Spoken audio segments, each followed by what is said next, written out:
संख्या से रुचि नए साधक को होती, नाम भूल जाता हूं में रुचि नहीं होती, तो संख्या से रुचि नए साधक को होती हूं तो बड़ा संकोच होता है, लोग मजाक उड़ाते हैं, ये तो बड़े भगत बनते हैं, या कोई प्रणाम नमस्कार मान बढ़ाई देने लगता है कि ये तो बहुत नाम जापक हैं, तो इसमें क्या करें? उत्तर, सारा संकोच छोड़ करके नए साधक को माला अवश्य रखनी चाहिए। माला रखने से जप अधिक होता है, नाम भूलते नहीं। माला सबको रखनी चाहिए। मन में तनिक संकोच मत करो, क्योंकि ये महामंगलमय कार्य है, इसके लिए संकोच धारण नहीं करना। जो लज्जा छोड़कर भगवान का नाम जप करता है वो अपने को पवित्र कर देता है और सारे विश्व को पवित्र कर देता है। तीर्थी कुर्वन्ति तीर्थानि सतरति सतरति स लोकान् तारयति।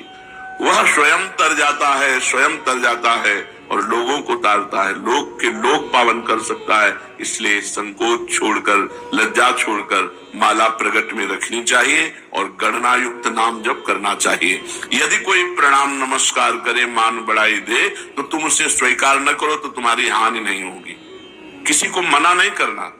कोई प्रणाम कर रहा है, कोई नमस्कार कर रहा है, बस अंदर से उपेक्षा रखो, अंदर से उसका महत्व मत रखो, तो मान बढ़ाई तुम्हारा कुछ बिगाड़ नहीं पाएगी।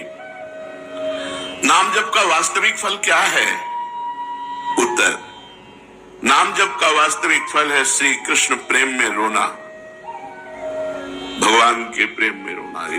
नाम का जब फल प्रकट होगा तो गदगद सुर नैना सजल दंपति रस रहे भीन, ईगत वृंदा विपिन में फिरे प्रेम तन लीन। आंखों से आंसू बह रहे, कंठ गदगद हो रहा है, शरीर रोमांचित हो रहा है, कंपायमान हो रहा है, भगवान की मंगल मूर्ति मानस पटल पर छाई हुई, ये नाम का फल। मुक्ति तो नाम का आनुषंगिक फल भाव है, मुख्य भाव है प्रेम। जैसे सूर्य उदय होने पर प्रकाश तो आनुषंगिक है, ऐसे ही प्रेम ये सूर्य है और प्रकाश उसका मोक्ष है। इसलिए नाम का फल पूर्ण प्रेम है, भगवत प्रेम। सुना है कि 3.5 करोड़ नाम जप करने पर मोक्ष की प्राप्ति हो जाती है। क्या ये सत्य है? विश्वास करो, भाव करो, महत्व रखो, हो जाएगा। विश्वास करो, भाव करो, महत्व रखो, तो एक नाम में मोक्ष प्राप्त हो जाएगा। 3.5 करोड़ तो बहुत बड़ी बात है, एक नाम भी मोक्ष प्राप्त कराने में समर्थ है। एक नाम, 3.5 करोड़ तो बहुत होते हैं। विश्वास करो, भाव करो, महत्व करो। यही बात ध्रुवदास जी ने कहा। हित से, आर्त होकर, दैन्य भाव से एक नाम पुकार लो तो भगवान तुम्हारा साथ नहीं छोड़ेंगे। एक बार जिन नाम ली हित सो होए अति दीन, अति दीन हित सो होए। प्रेम से द्रवित होकर दैन्य भाव से भगवान को पुकारो तो एक नाम में भगवान तुम्हारा कभी साथ नहीं छोड़ेंगे। एक बार जिन नाम ली हित सो होए अति दीन, ताको संग न छाड़ही ध्रुव अपनो कर लीन। विश्वास करो, भाव करो, महत्व करो, तो एक नाम से भगवत प्राप्ति हो जाएगी। एक नाम मोक्ष प्रदान कर देगा। 3.5 करोड़ तो बहुत बड़ी बात है। हाँ, कल संतरणोपनिषद में लिखा हुआ है कि यदि नाम के 3.5 करोड़ आवृत्ति की जाए, 3.5 करोड़ नाम जब किया जाए, तो शरीर छूटने पर वो भगवान को प्राप्त होगा। शरीर छूटने पर वो भगवान को प्राप्त होगा। 3.5 करोड़ नाम जप करने। आपने बड़ी महिमा सुनाई, तो आप इतना बता सकते हैं कि आपको क्या लाभ मिला नाम जप से? आपको क्या लाभ मिला? मेरे को जो लाभ मिला, मेरी वाणी में सामर्थ्य नहीं कि मैं कह सकूं। हाँ, ये जरूर है कि असंभव को संभव कर दिया नाम ने। बस इतने बोले। मेरे को जो लाभ हुआ, मेरी वाणी में सामर्थ्य नहीं कि मैं वर्णन कर सकूं। हाँ, इतना जरूर कहता हूं कि असंभव को संभव कर दिया, असंभव को संभव कर दिया। महाराज, नाम जप करने वाला अंत समय में यदि बेहोश हो जाता है तो उसकी क्या गति होगी? बेहोश में तो नाम जप नहीं हो पाएगा। नाम जप जीवन भर प्रयास किया है, स्थिति में भगवान उसका नाम स्मरण हो जाए। एक भगत को हमने देखा, ललचाते ऐसी मृत्यु हो जाए, अंगुली में काउंटर है, बिल्कुल आखिरी श्वास चल रही, ऐसे राधा राधा राधा, और मात्र 5-6 सेकंड में ये है मृत्यु। मृत्यु का ये है महोत्सव। और मतलब जैसे नृत्य की मुद्रा में राधा राधा राधा राधा, और बस ऐसे चले गए। यदि कोई बेहोश हो जाता है और जीवन भर भजन किया है तो अंत समय भगवान उसका स्मरण बनते हैं और वो भगवान को प्राप्त होता है। आप कृपा करके बताइए कि नाम जप और मंत्र जप में क्या अंतर है? मंत्र जप में विधि की प्रधानता होती है। अपवित्र दशा में आप नहीं जप सकते, अपवित्र स्थान में आप नहीं जप सकते, अपवित्र भाव रखकर नहीं जप सकते। नाम में इसकी कोई ना, अपवित्र पवित्रो वा सर्वावस्थांगतो पिवा यह स्मरेत पुंडरीकाक्षम सवायाभ्यंतरा शुचि। नाम उच्चारण करते ही वो बाहर भीतर दोनों जगह से पवित्र हो जाता है, चाहे अपवित्र हो या पवित्र, इसकी कोई विधि नहीं। कई जगह मंत्र को अविधि पूर्वक जप करने से हानि भी हो जाती है, लेकिन नाम जप करने से लाभ ही लाभ होता है। नाम जप करने से कभी भी किसी भी दशा में हानि नहीं हो सकती। क्या मंत्र का अर्थ जाने बिना, बिना भाव के अगर जप हो तो फल देता है? हर शब्द ब्रह्म है। वैदिक, तांत्रिक आदि जो भी मंत्र हैं सब शब्दात्मक हैं, उनमें अनंत शक्ति भरी हुई है। बिना समझ के, बिना भाव के भी जप करने पर मंत्र अपनी सामर्थ्य से उसका कल्याण कर देता है। हमने सुना है महापुरुष जन आज्ञा करते हैं कि प्रतिदिन 3 लाख नाम जप करना चाहिए। क्यों? क्योंकि हमें समय नहीं मिलना चाहिए अन्य कार्य के लिए। यदि हम नाम जप छोड़ देते हैं तो निकम्मी इंद्रिया और मन ये हमें भोगों में फंसा देते हैं। जिसे इसी जन्म में भगवत प्राप्ति करनी है तो प्रमाद के लिए अवसर ही ना रहे। इसलिए जितने भी त्यागी, वैरागी, वैष्णव भक्त जन हुए, उन्होंने नियम बनाया है और नियम पूर्वक जप किया है। 3 लाख नाम जप का रोज का नियम जो लिए हुए है वो निश्चित भगवत प्राप्ति करेगा। कुछ नियम तो होने चाहिए। साधना क्या है? साधना उसे कहते हैं जो प्रपंच से अलग कर दे, प्रपंच से हटाकर श्री भगवान में लगा दे, उसे साधना कहते हैं। भगवान की अखंड नाम स्मृति में डुबो दे, विषयों से उपरति को प्राप्त हो जाए। त्याग वैराग्य उपरति, विषय की उपस्थिति पर भी ये विषय भोग है ऐसी स्मृति ही ना रह जाना उपरति होती है।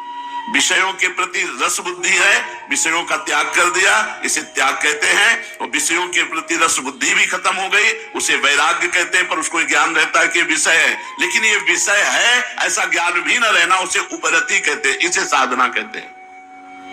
इतना भगवान नाम जप करे कि विषय की उपस्थिति में भी विषय भोग की इच्छा ना हो, ये वैराग्य, और ये विषय है ऐसा बोध ही ना हो, उसे उपरति कहते हैं। ये साधना आगे क्यों नहीं बढ़ती? वहीं क्यों लड़खड़ाता रहता है साधक? जब तक शरीर में अहंकार है कि मैं स्त्री हूं, मैं पुरुष हूं, जब तक शरीर संबंधी भोगों में प्रियता है, खान पान अन्य भोग पदार्थों में, जब तक शरीर संबंधियों में ममता है, 3 बातें, शरीर में अहमता, अहंकार, भोगों में प्रियता और संबंधियों में ममता, तब तक साधना आगे नहीं बढ़ सकती। रिश्ते नाते संबंधियों से ममता हटाओ, भोगों से प्रियता हटाओ, शरीर से अहंकार हटाओ। कैसे हटेगा? नाम जप करो, सत्संग सुनो, शास्त्र स्वाध्याय करो, संत भगवंत भक्त गुरुदेव इनकी सेवा करो, इसी से ठीक हो जाएगा। साधन का प्राण क्या है? स्मरण, सावधानी पूर्वक स्मरण, ये साधन का प्राण है। हर समय स्मरण चल रहा मतलब तुम्हारा साधन जीवित है। स्मरण रुक गया मतलब जीव मरने जा रहा है, तुम्हारा साधन नष्ट होने जा रहा है। साधन का प्राण है स्मरण, मधुर मधुर भगवान का स्मरण। साधना में क्या सरलता हो सकती है? सरल साधन क्या हो सकता है? बस दो बातें। जगत के किसी भी भोग में सुख बुद्धि ना होना और विश्वास पूर्वक भगवान का नाम जप करना। बस ये किसी भोगों में सुख बुद्धि ना होना और विश्वास पूर्वक भगवान का नाम जप करना, इसी से भगवत प्राप्ति हो जाएगी। साधना आगे क्यों नहीं बढ़ती? तीन बातें। अहंकार शरीर पर, भोगों में प्रियता, परिवार में ममता, साधना नहीं बढ़ेगी। सरल साधन भोगों में सुख नहीं है, पूर्ण विश्वास के साथ निरंतर नाम जप, इसी से भगवत प्राप्ति हो जाएगी। ये साधनहीन क्यों हैं लोग? साधना क्यों नहीं करते? या साधना करते हैं तो उन्हें साधनहीन साधक क्यों कहा जाता है? तो जो भगवान की शरणागति नहीं लिए, जो भगवान के कृपा का आश्रय नहीं लिए, वो साधन करते हुए भी साधनहीन है। साधन करते हुए भी वो साधनहीन है। अमुक साधना, अमुक साधना, अमुक साधना, तो एक अहंकार हो जाता है कि मैं अमुक साधन करता हूं, और बल साधन का होता है, वो साधनहीन साधन है। साधनहीन साधन है। अपबल, तपबल और बाहुबल, चौथो बल है दाम, सूर्य किशोर कृपाते सब बल हारे को हरि नाम। तो यहां पूछा गया कि साधनहीनता साधन संपन्न होने पर भी क्यों है?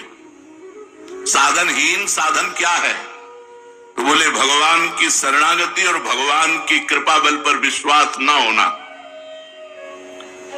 सच्ची कहते हैं हमारी प्रियाजू इतनी कृपालु है कि एक वृंदावन वास आप कर रहे हो इस नाते से, एक हरिवंश नाम ले रहे हो इस नाते से, आप किसी उनके जन को संत मान करके शरण ले ली इस नाते से, वो तो जरा से राई के संभजन को मानत मेरु समान। कल्याण होना नहीं है, हम कल्याण स्वरूप हैं, हम इसको पकड़े हैं, इसी को छोड़ दो, खत्म खेल हो गया। हम नहीं छोड़ पा रहे हैं, अगर जोरदार हमको पकड़ के घसीटे तो मैं माया सहित हम चले जाएंगे। तो माया जोरदार है, लेकिन है किसकी हमको ये बताओ? मेरे प्रीतम की ही तो है ना, मेरे प्रभु की ही तो है ना। फिर मेरे ही प्रभु की, अगर किसी पड़ोसी की होती तो डरने की बात थी। मेरे ही प्रभु की माया और मैं अपने प्रभु की शरण में हूं। अब वो जैसे चाहे तैसे हमको चलावें और जैसे चाहे वैसे हमारा निस्तार करें, हम तो उनके गले पड़ गए। शरणागत की एक ही परीक्षा है, हर परिस्थिति में हे प्रियाजू, बस हमारी कोई आनंद की परिस्थिति हो तो जय प्रियाजू, हमारी कोई दुख की परिस्थिति हो तो हे प्रियाजू। प्रियाजू के सिवा हमारा कोई नहीं है, बस यही हमारी सावधानी रहनी चाहिए। हम कुछ करते हैं, ये हमारा बल नहीं है, हम जिनके हैं वो हमारा बल है। बस ये बात अंदर से समझते रहना। हम कुछ करते हैं, करके प्राप्त करेंगे, ऐसी हमारी आशा नहीं है। आज तक किसी ने कुछ प्राप्त किया है तो हो के प्राप्त किया है, और होने की परीक्षा एक यही है कि किसी भी परिस्थिति में अन्य बात न निकल जाए कि कोई हमारा सहारा है। बस मेरे तो जय गिरधर गोपाल दूसरों न कोई, जैसे मीरा जी, दूसरों न कोई, शरीर भी नहीं, तभी जहर दिया गया पी गई, दूसरों न कोई, गिरधर के सिवा कोई नहीं। अगर गिरधर का चरणामृत करके तुम जहर दे रहे हो तो वो भी स्वीकार है। हमारी केवल आश्रय वस्तु है, हम किसी योग्य नहीं है, हम में कोई योग्यता नहीं है, केवल आश्रय है, और ये साधन का प्राण है। साधन हो रहा है और भगवत शरणागति नहीं, भगवत कृपा बल नहीं, तो साधन होते हुए भी वो साधन ही न है जिससे भगवत प्राप्ति होती है। साधन का विघ्न क्या है? साधन का सबसे बड़ा विघ्न है साधन का अभिमान होना। भगवत स्मरण से भगवान की प्राप्ति होती है। भगवत स्मरण उसी का चलता है जो तृणादपि सुनीचेन, अपने को दीन मानता है। माना ब्रह्म ज्ञान के मार्ग में वो सबको अपनी आत्मा देखता है, भक्ति सबको अपना इष्ट देखता है, कहीं प्रश्न बनता ही नहीं है। अगर वो प्रश्न करता है तो अभी खुद प्रश्न में फंस गया हो। ज्ञानी की दृष्टि में सर्वम खलमिदं ब्रह्म, भक्ति की दृष्टि में वासुदेवा सर्वम, श्री राम में सब जग जानी। सबसे बड़ा साधन का विघ्न है साधन का अहंकार हो जाना। साधना का अहंकार इतना श्रेष्ठ बड़ा होता है, इतनी कड़ुई होती है, पूछो मत। वही सबसे बड़ा विघ्न है भगवत प्राप्ति में। दूसरा, खान पान। यदि आपका खान पान सही नहीं है तो आपकी साधना नहीं बनेगी। तीसरा, मंत्र नाम में संदेह। पता नहीं इस नाम से होगा कि नहीं होगा। कहते हैं नाम जप करो, इस नाम से तो पता नहीं, इस मंत्र से होगा कि नहीं होगा। साधना में विघ्न। सदगुरु का अभाव। जिसके जीवन में सदगुरु नहीं, उसकी साधना कभी सिद्ध नहीं हो सकती। सदगुरु है, उनका अपमान कर दिया, कभी साधना सिद्ध नहीं हो सकती। इस साधना का विघ्न है। नियमानुवर्तिता का अभाव। जो नियम दिया गया है उस नियम के अनुसार न चलना। अपनी प्रसिद्धि की चाह, कुतर्किक स्वभाव होना और भोगों की कामना और कुसंग में प्रियता, परदोष दर्शन, इतने साधना के विघ्न हैं। अगर इन विघ्नों से बचा जाए तो हमारी साधना आगे बढ़ेगी। तो साधना में सहायक क्या है? दैन्यता। सबसे पहली बात है दैन्य। सबसे झुक के रहो। सब में भगवान देखोगे तो झुकना आ जाएगा। सब में झुको, सबको प्रणाम करो। साधन में साधन का अहंकार ना होना, ये सबसे बड़ा सहायक है। आप जो साधन कर रहे हो उसका अहम नहीं होना चाहिए, दैन्य होना चाहिए। और सच्ची बात है, सही साधना होगी तो आपका हृदय दैन्य हो जाए, डरेगा कहीं कोई अपराध न बन जाए जो मेरा साधन रुक जाए। और हृदय एकदम इतना लुजलुजा हो जाएगा कि कोई आपको प्रणाम करेगा तो आपको संकोच लगेगा। आप नहीं समझते, मैं अधम जीव हूं, मेरे पर क्यों ऐसा। वो तनिक भी लाख लोग मान बढ़ाई दे, वो अंदर रहेगा कि आप जानते नहीं हो इसलिए ऐसा, मैं बहुत अधम हूं। अंदर उसके यही रहेगा, अस्मय अधम सखासुम। ये अंदर बैठ जाएगा, ये भगवान की कृपा से बैठ जाएगा। दूसरा सहायक, नियम के अनुसार अपनी दिनचर्या पूरी करना, टाइम बिल्कुल। ये साधक की गुणवत्ता है कि जैसे 4 बजे से वाणी पाठ, तो 4 बजने में 5 मिनट बकाया है, वो आ गया। 4 बजने के बाद जो दिनचर्या शुरू हुई, जब सब संपन्न हो गई, प्रणाम किया, ग्रीवा नीचे की, चल दिया। 5 मिनट पे अपनी दिनचर्या में बड़ी प्रवीणता रखना। सत्कार दूसरों का करना, सब ही मान प्रदाप अमान, इससे साधना आपकी बढ़ेगी। कुछ समय एकांतवास, सोने के अलावा। सोने में तो सब लोग एकांतवास करते हैं।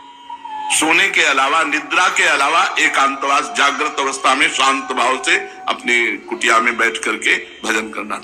चाहे 2 घड़ी ही, 48 मिनट ही सही, पर एकांतवास जीवन में अत्यंत आवश्यक है।